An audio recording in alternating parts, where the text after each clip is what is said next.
பேசிட்டு இருக்கும்போது மாணவிகள் இன்றைக்கு 2-3 பேர் அவர்களை பாலியல் சீண்டல் செய்து அவர் வழக்கெல்லாம் பதிவு பண்ணியிருக்குது.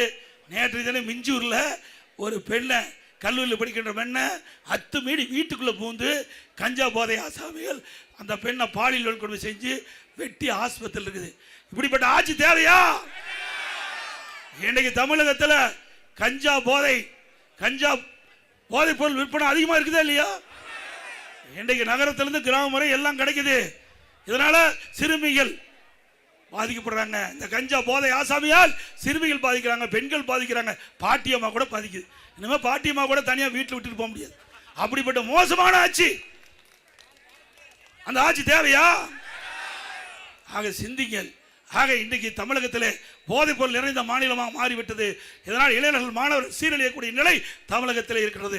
நாம் பெற்றெடுத்த செல்வம் குழந்தை செல்வம், அந்த குழந்தை செல்வம் கண் எதிரே சீரழியக்கூடிய நிலை அந்த ஆட்சியில் இருக்குது. இப்படிப்பட்ட ஆட்சியை விரட்டி அடிப்பீங்களா? அதிமுக ஆட்சிக்கு வந்த உடனே 3 மாதத்தில் தமிழகத்தில் முழுமையாக அறவே கஞ்சாவை ஒழிக்கப்படும். கஞ்சா போதைப் பொருள் விற்பனை அறவாக ஒழிக்கப்படும் என்பதை இந்த நேரத்தில் தெரிவித்து, Periyar Maniammai Institute of Science and Technology, Tanjavur, BTech Biotechnology with specialization in computer science and biology.